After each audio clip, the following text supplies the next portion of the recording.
കളിച്ചും ചിരിച്ചും വളരേണ്ട കുഞ്ഞു ബാല്യത്തിൽ കളിചിരിയോടൊപ്പം തന്നെ ശരിയായ ചുറ്റുപാടും പഠനവും അനിവാര്യമാണ്. ഈ പ്രായത്തിൽ നിങ്ങളുടെ കുട്ടികളെ വളർത്താം ഏറ്റവും മികച്ച അന്തരീക്ഷത്തിൽ. 2026-27 അധ്യയന വർഷത്തിലേക്കുള്ള അഡ്മിഷൻ ആരംഭിച്ചിരിക്കുന്നു. മായന്നൂർ കൊന്നയ്ക്കൽ ഭഗവതി ക്ഷേത്രത്തിൽ 12ാമത് മഹാപൊങ്കാല മഹോത്സവം ഭക്തിസാന്ദ്രമായി നടന്നു. തന്ത്രി മുണ്ടനാട്ട് മനയ്ക്കൽ പ്രമോദ് നമ്പൂതിരിപ്പാട് ചടങ്ങുകൾക്ക് മുഖ്യ കാർമ്മികത്വം വഹിച്ചു. മായന്നൂർ കൊന്നയ്ക്കൽ ഭഗവതി ക്ഷേത്രത്തിൽ മഹാപൊങ്കാല മഹോത്സവം ഭക്തിസാന്ദ്രമായി നടന്നു.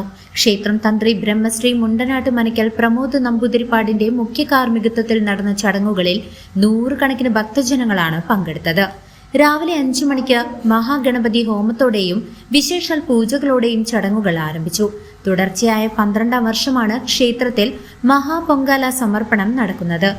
ക്ഷേത്ര തിരുമുറ്റത്ത് പ്രത്യേകം തയ്യാറാക്കിയ പണ്ടാര അടുപ്പിൽ തന്ത്രി അഗ്നി പകർന്നതോടെ ഭക്തർ പൊങ്കാല സമർപ്പണം തുടങ്ങി. 200-ലധികം വനിതകൾ ഒരേ സമയം അടുപ്പ് കൂട്ടി വെള്ള നിവേദ്യവും പായസവും തയ്യാറാക്കി ദേവിക്ക് സമർപ്പിച്ചു.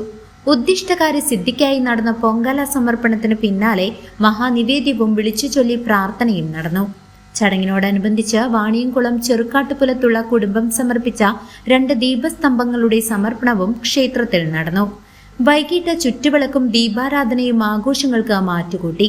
ജനുവരി 21 ബുധനാഴ്ചയാണ് ക്ഷേത്രത്തിലെ 23ാമത് പ്രതിഷ്ഠാദിന മഹോത്സവം ആഘോഷിക്കുന്നത്. ഭക്തമനസ്സുകൾ കുടുംബത്തിന്റെ ഐശ്വര്യത്തിനു വേണ്ടി, നാടിന്റെ സമൃദ്ധിക്ക് വേണ്ടി, തത്തക അഭിവൃദ്ധിക്ക് വേണ്ടി വർഷത്തിൽ ഒരു പ്രാവശ്യം അമ്മയ്ക്കായി അമ്മയുടെ പൊന്നുമക്കൾ സമർപ്പിക്കുന്ന മഹാപൊങ്കാലയുടെ സമർപ്പണ ചടങ്ങുകളാണോ ഭക്തിയുടെ നിലവിൽ ഭക്തജനമനസ്സുകളുടെ നിറഞ്ഞ സാന്നിധ്യം നടന്നുകൊണ്ടിരിക്കുന്നത്. പ്രപഞ്ച പ്രതീകമായിട്ടുള്ള മംഗലം സ്വശരീരമായി സങ്കല്പിച്ചുകൊണ്ട് അതിൽ മനസ്സാകുന്ന നെല്ലരി തുളച്ച് അഹംബോധം നശിക്കുകയും ശർക്കരയാകുന്ന പരമാനന്ദത്തിൽ ചേർന്ന് ആത്മസാക്ഷാത്കാരത്തിന്റെ പായസമായി മാറുന്ന തത്വമാണ് പൊങ്കാലയ്ക്കുള്ളത്. CCV news Mayannur.